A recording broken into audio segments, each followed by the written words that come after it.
Dalam konteks kita orang beriman, bahagia itu artinya bisa mengabdi kepada Allah, bisa beribadah kepada Allah, itu bahagia. Jadi ketika kita berumah tangga, niatkan itu untuk ibadah kepada Allah. Jadi semua isi rumah tangga itu ibadah, Pak. Kalau diniatkan dengan seperti itu.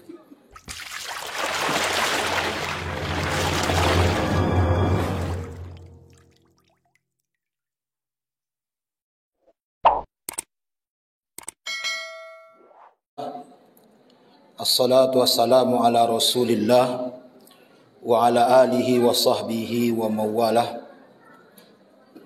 Wa qul ja'al haqqu wa zahaqal batil innal batila kana zahuqa. La yatakallamuna illa man adhina lahu rahman wa qala sawaba. Bapak, ibu-ibu sidang jamaah Majlis Ilmu Tarwih yang dirahmati Allah, alhamdulillah kita dapat berkumpul di masjid ini, diberikan kesehatan dan keimanan. Dan juga malam hari ini malam spesial juga, karena ceramah kita ini sedang diliput oleh channel YouTube Suluh Channel. Suluh Channel ini channel YouTube yang meliput ceramah-ceramah ustadz-ustadz khususnya di Kota Padang. Jadi jangan lupa nanti di subscribe. Dan memang ini di tengah zaman yang serba canggih, sehingga kita sebagai umat Islam dituntut untuk bisa berinovasi dan berkreasi, termasuk dalam menyebarkan dakwah kita. Bapak Ibu yang dirahmati Allah, saya hari ini diamanahkan oleh pengurus dengan judul yang saya anggap sangat berat. Saya mau ganti judul, tapi judulnya sudah terlanjur di print dan dipampang di pamflet. Judulnya adalah membangun keluarga yang bahagia. Kenapa saya anggap susah? Pertama, ini penting. Saya anggap susah karena berkeluarga itu lebih kepada pengalaman daripada teori. Jadi berkeluarga itu lebih lebih kepada praktek daripada teori. Saya walaupun wajah saya sudah tua, umur saya ini masih muda. Umur saya ini menginjak 35 ke 36 tahun, dan baru praktek berkeluarga itu baru 5 tahun ke 6 tahun. Nah, istri 1. Ya. Sehingga prakteknya baru 5 ke 6. Sedangkan saya yakin di sini bapak-bapak, ibu-ibu secara praktek ada yang sudah 10 tahun, ada yang 20 tahun, ada yang 30 tahun, bahkan lebih. Mungkin ada yang 2 atau 3. Ya. Kalau saya dibuka dulu silakan. Nggak ada apa-apa, ini aja. Tapi bagaimanapun tetap, walaupun praktek ini penting, tapi teori juga penting. Karena begini Bapak Ibu yang dirahmati Allah, menurut orang-orang tua, fase pernikahan itu, membangun rumah tangga itu macam-macam. 5 tahun pertama itu saling asih. Ya enggak kira-kira Bapak Ibu. Jadi suami menjadi kekasih bagi istri, istri menjadi kekasih bagi suami. Itu fase 5 tahun, itu fase mesra-mesranya. Tetapi kalau sudah lewat 5 tahun, saling asih berubah menjadi saling asah. Jadi istri yang tadinya menjadi kekasih berubah menjadi teman. Kalau fase saling asih itu yang ada tuh mesra dan bunga-bunganya. Tapi kalau saling asah, ala saling maingian, lah saling jadi kawan, jadi teman, itu sudah mulai ada kesabaran, ya. Sudah mulai ada cekcok-cekcok sedikit. Nanti kalau sudah sampai pada fase jadi orang tua yang 60 tahun ke atas, ini menurut orang-orang tua, itu saling asih, saling asah, berubah menjadi saling asuh. Saling asuh. Istri menganggap suami sebagai bapaknya, bukan bapak biologis. Suami sudah menganggap istri sebagai ibunya. Saling asuh. Saling asih, saling asah, saling asuh ini fase yang saya alami baru saling asih. Dan memang ini relatif, tergantung. Untuk bisa sampai saling asih, saling asah, saling asuh ini tentu teorinya harus bagus. Oleh karena itu butuh kesabaran dan harus dipersiapkan dengan baik. Bapak Ibu yang dirahmati Allah, tentu mempersiapkan keluarga, iko kalau bagi apa ibu tentu kaji ko lah dulu. Tapi mungkin bagi awak ke mencari menantu keh, atau anak-anak muda ke mencari istri atau ke mencari suami keh. Ini harus agama menuntun kita mempersiapkan dari awal. Sebelum memilih pasangan ini sudah dipersiapkan, Bapak Ibu. Agama menganjurkan kita untuk memilih pasangan itu melihat dari empat hal. Dari wajahnya, tampan dan cantik. Dari keturunannya, lihat juga hartanya. Yang keempat apa? Agamanya. Empat ini harus penting kita lihat untuk mencari pasangan hidup. Di dalam hadis, empat ini ada jabarannya Bapak Ibu. Yang terakhir, yang agama, itu harus kuat. Sedangkan yang pertama, yang kedua, yang ketiga, itu boleh sedikit, tetapi jangan sampai indah ado. Lihat keturunannya. Tidak harus keturunan pejabat, orang kaya, pembisnis besar, tapi paling tidak jangan keturunan maling. Jangan sampai keturunan maling loh. Ya. Lihat hartanya. Tidak harus punya hotel, punya mobil, paling tidak dia walaupun sederhana, paling tidak punya hutang. Kok awak nang sansaro itu, ya? Lihat wajahnya. Walaupun hidungnya pesek, paling tidak hidungnya di depan. Jangan hidungnya di belakang.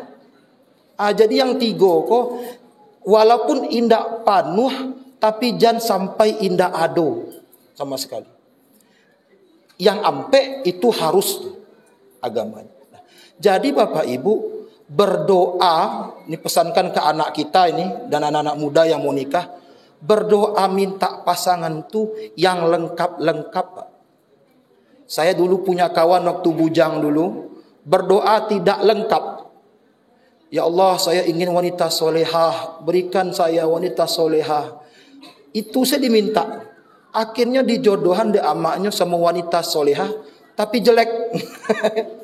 Anak sukonya doh. Anak suko tu lah solehah. Tapi wajah kurang. Kamalu sayang ke disangkian. Ya. Jadi berdoa itu harus lengkap-lengkap. Melihat yang empat tadi, itu ada caranya oleh agama. Suatu hari, saya pernah bertanya kepada mahasiswi, saya dosen, mahasiswi yang baru tamat kuliah. Saya katakan begini, saudari ingin menikah nanti, kira-kira suaminya bagaimana? Katanya, Pak, saya kalau ingin menikah, Pak, saya ingin suami saya yang hafal Quran 30 juz, Pak. Saya tanya, saudari hafal enggak? Enggak, saya cuma juz amma, itu pun cuma 4 ayat. Dia ingin yang hafal Quran, tapi dia cuma juz amma 4. Wajah bagaimana? Oh, wajah Pak suami saya ingin yang Indo, yang belesteran, kalau bisa Jerman Indonesia. Wajahnya wajah orang kampung. Ya. Ini kebanyakan kita mencari pasangan begitu, Pak, anak muda sekarang. Kita mencari pasangan, menetapkan standar yang sangat tinggi, tapi kita lupa mengukur diri kita. Kita layak nggak dapat yang seperti itu, sehingga akhirnya nggak dapat, ya, karena standarnya adalah pasangan idaman. Ibu-ibu, lagi tahu ibu idaman tuh? Itu dari kata idam. Yang mengidam siapa? Yang idam siapa? Apa, ibu? Kebanyakan ibu-ibu. Dan mengidam itu kadang-kadang luar biasa. Ngidam susu harimau. Ada itu kamu. Kalau bisa susu harimaunya, Pak, langsung dari harimaunya mana? Diperas langsung sadang itu harimaunya. Enggak dapat. Ngidam mangga.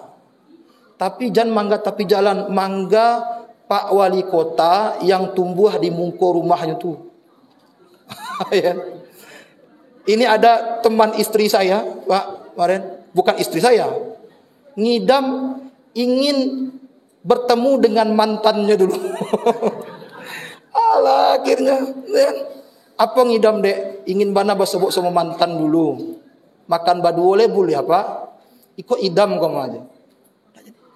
Jadi kita kalau menerapkan idaman, kita menerapkan standar yang tinggi, yang kadang-kadang di luar jangkauan kita, dan kadang-kadang kita tidak dapat. Kadang-kadang kita tidak dapat. Jadi untuk mencari pasangan itu bukan pasangan yang idaman, yang idealistik, itu kalau bahasa kampus. Tapi pasangan yang realistik, yang real, bukan yang idam. Apa kuncinya, Ustaz? Kuncinya 2. Kalau sudah dapat pasangan yang idam, yang real, bersyukur kita dengan segala kelebihannya, bersabar kita dengan segala kekurangannya, cintai dia apa adanya, maka pasangan yang realistik menjadi yang idealistik. Itu cara agama. Jadi kalau kita mau dapat suami yang hafal Quran, kita mesti hafal Quran dulu. Kalau kita mau dapat pasangan yang baik, kita yang baik dulu. Kan begitu kata agama. At-thayyibat lit-thayyibin, at-thayyibun lit-thayyibat, al-khabithat lil-khabisin, al-khabithun lil-khabithat. Yang baik untuk yang baik. Oleh karena itu ada sebuah punggawa sastrawan mengatakan, kalau engkau ingin mencari belahan jiwamu, ketahuilah sesungguhnya belahan jiwamu hanya seindah jiwamu. Itu kuncinya tuh, kan? Kalau sudah dapat yang ini, yang realistik ini, maka kita bangun berumah tangga, sehingga kita ketika awal-awal pasti kok kaji kok alah salah saya deh apa ibu. Iko lagi-lagi kalau kamu cari mantu atau anak-anak muda yang kamu cari apa? Kecuali kalau ingin poligami beda lah, Pak. Ya. Kita lihat sekarang apa kunci kita agar rumah tangga menjadi langgeng. Apa kuncinya, Bu? Ibu-ibu yang pengalaman, kuncinya Bu. Pak? Banyak teorinya Pak. Banyak teorinya. Saya kasih. Satu, ada yang mengatakan kunci langgeng rumah tangga itu adalah wajah. Istri lai rancak, suami lai gagah, insya Allah rumah tangganya kekal langgeng. Benar enggak ini? Benar enggak Pak? Enggak. Sudah terjawab sudah. Kalau Bapak Ibu sering nonton infotainment, info seleb itu, kalau memang teori itu benar, maka rumah tangga bintang film pasti kekal. Karena suaminya gagah, istrinya cantik.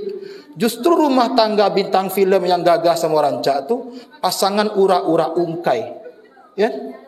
Berarti gagah bukan kunci dari awetnya rumah tangga. Ya Pak? Ada yang kedua, keceknya pintar Pak. Ambo orang kampus pintar. Banyak dokter-dokter yang jadi pengkhianat cinta. Kalau dia profesor, bukan berarti dia tidak bisa mengkhianati cinta. Banyak. Jadi pintar. Nabi Adam dan Siti Hawa itu tidak pandai tulis baca. Tidak ada gelarnya. Tapi awet rumah tangga. Tidak ada gelar. SH, MH, profesor, untuk doktor. Tidak ada. Tidak ada. Jadi pintar bukan kunci sukses dalam merawat rumah tangga. Betul. Tadi apa tadi? Wajah. Pintar. Harta. Kalau harta banyak, rumah tangga awet. Inilah. Ya. Waktu miskin, harmonis. Allah kayo, kawin ya. Ya. Ya. Jadi banyak harta itu bukan kunci dari merawat rumah tangga. Harta tidak, ketampanan tidak, ilmu tidak. Apa Bu Pak? Pak Ibu yang awet kok apa kuncinya? Ambo kok bertanya lo gini, apa kuncinya? Kalau boleh ambil jawe, tapi beko koreksi ambo kalau ambo salah. Kuncinya adalah bahagia. Ya enggak Pak Bu? Iya kan? Bahagia kalau menurut ambo. Bahagia itu adalah kunci pertama untuk awet dalam membangun rumah tangga.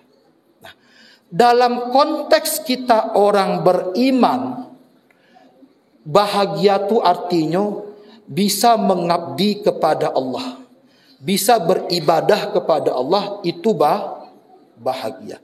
Jadi ketika kita berumah tangga, niatkan itu untuk ibadah kepada Allah. Jadi semua isi rumah tangga itu ibadah, Pak. Kalau diniatkan dengan seperti itu. Ya. Semuanya ibadah. Bahkan dalam rumah tangga itu yang salah yang harus minta maaf kadang-kadang. Itu ibadah. Kalau awak salah kok, awak lo minta maaf, mengalah segala. Itu pahala. Jadi ibadah inilah yang menjadi kiat sukses dalam membangun rumah tangga yang bahagia. Nah, kalau ibadah, maka rujukannya kepada Quran dan hadis. Jadi kalau Bapak Ibu ingin awet berumah tangga, menantu awak beko, pasangan ke anak awak yang akan menikah, biasanya habis rayo kan banyak barale. Ya. Anak-anak muda yang juga mau nikah, niatkan karena ibadah. Ibadah ini sumbernya adalah, rujukannya adalah Quran dan hadis. Tirulah bagaimana rumah tangga Nabi. Pak Ibu yang dirahmati Allah, lai pernah apa mandanga, ibu mandanga, ba'a perlakuan Nabi kepada istrinya. Satu saja, tidak usah banyak-banyak, ini waktu kita pendek. Suatu hari dalam sebuah riwayat, itu Aisyah, istri Nabi, Aisyah, itu membuat sambal, semacam sup kambing. supnya ini asin, terlalu asin. Kalau awak Pak nyobain demi ini sup asin, yang awak lakukan? Apa yang awak lakukan? Apa kata Nabi? Supnya asin. Aisyah, bolehkah kita sekarang ini makan sepiring berdua? Apa kata Aisyah? Waduh, romantis sekali engkau ya Rasulullah. Oke, makan sepiring berdua, tambah sup. Kita saling suap menyuapi. Akhirnya Nabi menyuapkan Aisyah sup tadi. Disuapkan oleh Nabi kepada Aisyah, dikicau dari Aisyah, Nabi, asin mah. Nabi tidak tahu, asin ya? Iya Nabi asin. Oh ternyata asin. Maaf ya Rasulullah. Oh maaf, nggak apa-apa, saya juga tidak tahu. Bantua itu cara Nabi itu, memperlakukan istrinya yang membuat sup terlalu asin. Nah, awak kira-kira di rumah kan kalau asin. Ayo kalau fase bantu ambo 5 tahun pertama tu saling asih itu masih maaf. Tapi kalau lah saling asah lah 20 tahun asinnya baru kok kamu mudah ambo kok. Kalau tua kok bagi makan asin-asin seperti itu. Nabi Pak. Kalau kita rujuk kepada Quran, kita rujuk pada Quran. Bagaimana Quran mengatakan? Kalau Anda berumah tangga, tujuannya apa Bapak Ibu? Itu yang sering kita ucapkan satiok barale. Apa tuh yang sering kita ucapkan? Sakinah, mawaddah, warahmah. Semoga sakinah, mawaddah dan rahmah. 3 ini urutannya harus sesuai. Tidak boleh terbalik. Rahmah, mawaddah dan sakinah. Tidak boleh. Dia harus berurutan. Karena sakinah, kemudian kalau sudah sakinah menjadi mawaddah, kalau sudah mawaddah menjadi rahmah. Tidak mungkin orang menjadi mawaddah kalau tidak sakinah. Saya ada waktu Pak. Saya bersabar Bu ya. Sebentar. Panjang. Nah, sakinah dulu. Lai Bapak Ibu tahu apa arti sakinah? Nah, jangan katakan itu ada rumah makan di Steba itu sakinah. Bukan itu. Sakinah itu terambil dari kata sakan. Sakan itu artinya tempat tinggal. Apa Pak Bu? Tempat. Istri harus menjadi tempat tinggal bagi suami. Suami harus jadi tempat tinggal bagi istri. Jangan sampai suami pulang ke tempat yang lain. Kalau tempat tinggal, ibu-ibu apa-apa ada rumah ya, perlakuan kita pada rumah bagaimana? Bagaimana? Perlakuan kita pada rumah bagaimana? Dibersihkan enggak? Dibersihkan? Dibersihkan. Listriknya dibayar enggak? Dibayar. Airnya dibayar enggak? Kalau lampunya padam diganti enggak? Seperti itulah perlakuan suami istri. Sehingga kalau seperti itu membuat kita nyaman. Dan rumah tangga itu kan, rumah itu kita tahu, ya enggak? Mana lorong-lorongnya, mana pintu-pintunya, ma pintunan lapuak, ma jendelanan lapuak, manan patut diganti. Begitu juga Bapak Ibu. Seorang suami istri harus saling memahami. Karena memang ini berdua beda jenis kelamin. Laki-laki dan perempuan ini karena berbeda, maka secara psikologi itu berbeda. Perempuan Bapak Ibu, secara psikologi, ilmu psikologi, itu dapat mengerjakan 2 hal sekaligus. Ya nak? Kalau laki-laki tidak bisa Pak, satu-satu. Sehingga perempuan itu bisa mendengar sambil berbicara. Jadi kalau kumpul 5 orang perempuan, Heboh Pak. Semuanya mendengar, semuanya bicara. Ya, heboh. Kumpul 5 orang, heboh. Karena semuanya mendengar, semuanya berbicara. Tidak tahu siapa yang mendengar, siapa yang bicara. Karena perempuan bisa melakukan 2 hal sekaligus. Kalau laki-laki tidak. Ya. Laki-laki kalau kumpul 5, 1 bicara, 1 mendengar. Dan laki-laki ini yang namanya dalam Quran ar-rijalu qawwamuna 'alan nisa. Dia pemimpin. Pemimpin itu punya ego, Pak. Makanya orang-orang psikologi mengatakan kalau ingin mengkritik suami, itu rumusnya 10 kali puji, cie kali kritik.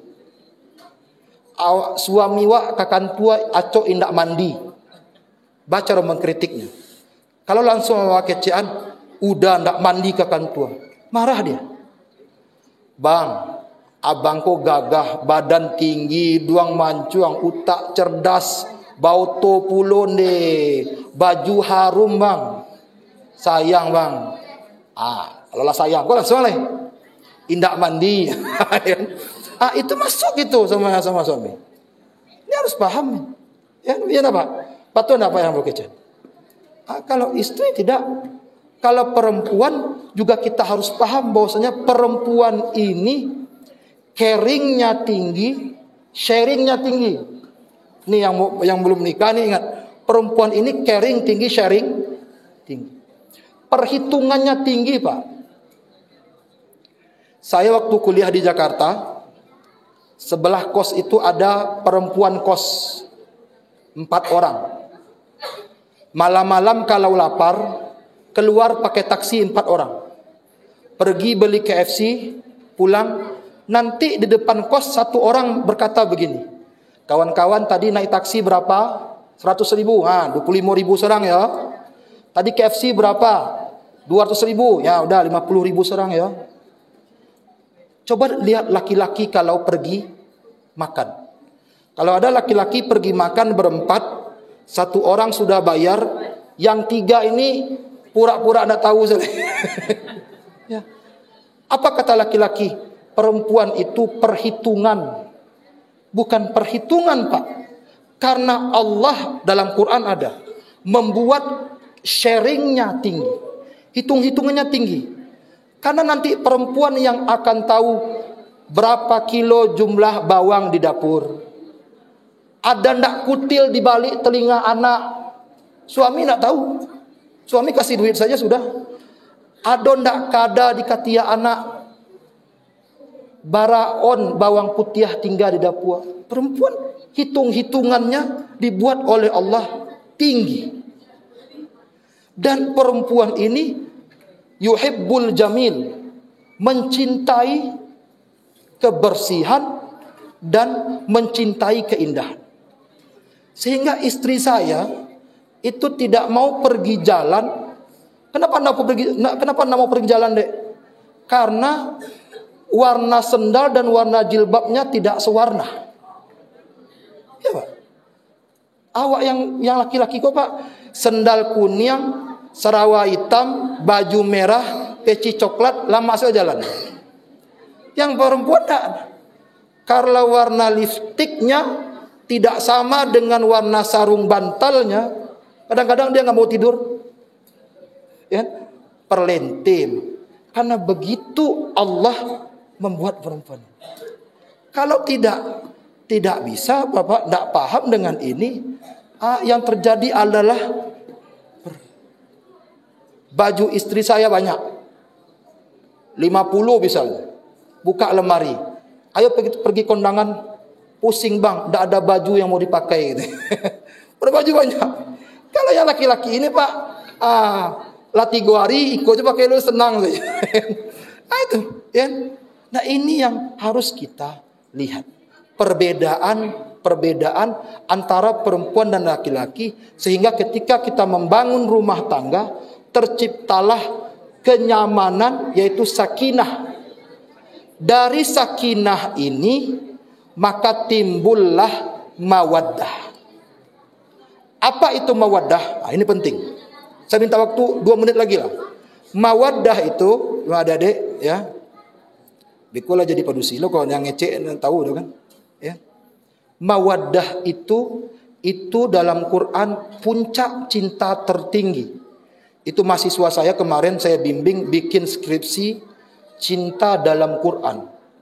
Puncak cinta tertinggi dalam Quran itu disebut dengan mawaddah. Mawaddah itu artinya apa? Khulwud, kosong. Orang kalau cintanya sudah tinggi maka kosong. Itu mawaddah. Apa arti kosong? Kosong dari sifat buruk sangka kepada pasangan. Jadi kadang-kadang kalau belum mawaddah Pak, buruk sangka. Abang lah dimaki nih, alah tibo di kantua. Lai subhananya tu video call sebentar. Wah, aku alek doa. Kantua kok, alek di kantua kok. Ya, aku kantua. Kenapa? Karena masih buruk sangka. Orang yang berbaik sangka pada pasangannya itu mawaddah. Sudah kosong sudah. Tidak ada lagi buruk sangka. Masa lalu sudah selesai sudah. Yang besar dikecilkan, yang kecil ditiadakan. Nah, kalau sudah mawaddah ini, maka terciptalah yang namanya rahmat. Nah, rahmat inilah tujuan dalam berumah tangga, dan rahmat inilah di dalamnya termasuk bahagia. Jadi itulah Bapak Ibu yang bisa saya sampaikan. Bagaimana kita berumah tangga yang bahagia